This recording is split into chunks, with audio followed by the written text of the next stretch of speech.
নমস্কাৰ বন্ধু বান্ধৱীসকল সকলোকে মই আবেলিৰ শুভেচ্ছা জনাইছোঁ। আমি জৈৱিক সাৰত কেনেধৰণে খেতিবিলাক কৰি খাব লাগে তাৰ কাৰণে এটা বিপ্লৱ গঢ়ি তুলিব লাগিব। কাৰণ বৰ্তমান ৰাসায়নিক সাৰ আৰু কীটনাশক দ্ৰব্যবিলাক প্ৰয়োগ কৰি বজাৰত যিবিলাক শাক পাচলি বৰ্তমান বিক্ৰী কৰি আছে তাৰ পৰা যথেষ্ট মানুহৰ পেটত পাথৰ, গলব্লাডাৰ আদি বেমাৰ, বিভিন্ন ধৰণৰ কিডনী পাথৰ এইবিলাক হৈ আছে। গতিকে আপোনালোকে প্ৰত্যেকেই কেনেধৰণে তাৰমানে আমি জৈৱিক সাৰত খেতি কৰি নিজৰ ঘৰতে আমি খেতি কৰিব পাৰোঁ।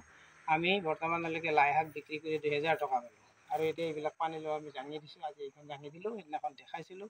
জৈৱিক সাৰত এই লাওবিলাক কেনেধৰণে লাগে আপোনালোকক কিছুদিন পিছত আমি দেখুৱাম, আমাৰ ভিডিঅ'ৰ দ্বাৰা আপোনালোকক সেইবিলাক দেখুৱাম। গতিকে আপোনালোকে মোৰ ভাই বন্ধুসকল, যিসকল মোৰ বন্ধু আছে আৰু যিসকলে এই ভিডিঅ'বিলাক চাই ভাল পায় তেওঁলোকক মই অনুৰোধ কৰিছোঁ যে আপোনালোকে অতি সুন্দৰভাৱে অকল গোবৰ সাৰ, এইবিলাক শুকান গোবৰ ইয়াত থৈ দিছোঁ, ইয়াৰ পৰা অকল গোবৰবিলাক ইয়াতে দি থাকক, আৰু মাজে মাজে খালি পানী দি থাকক। কিন্তু এই জাঙিখনত লাওটো বগাব আৰু কিমান ধৰণৰ লাও লাগে, কিমান লাও লাগে, ইয়াত প্ৰডাকশ্যন কিমান হয় অকণমান জেগাত আমি সেইটো কিছুদিন পিছত আপোনালোকক দেখুৱাম যে জৈৱিক সাৰত আমি খেতি কৰি কিমান ধৰণে আমি কৰিব পাৰোঁ। এইবিলাক লাও আমি কৰি থৈ দিছোঁ, এইবিলাক দেখিছোঁ। এতিয়া এইবিলাক গোবৰ এনেধৰণে আমি খেতি কৰি কেনেদৰে লাভৱান হ'ব পাৰোঁ। আমি লাই শাক বিক্ৰী কৰি ইতিমধ্যে আমি 2000 টকা পালোঁৱে। অকণমান ঠাইতে দেখাইছোঁ ভিডিঅ'ত আপোনালোকক।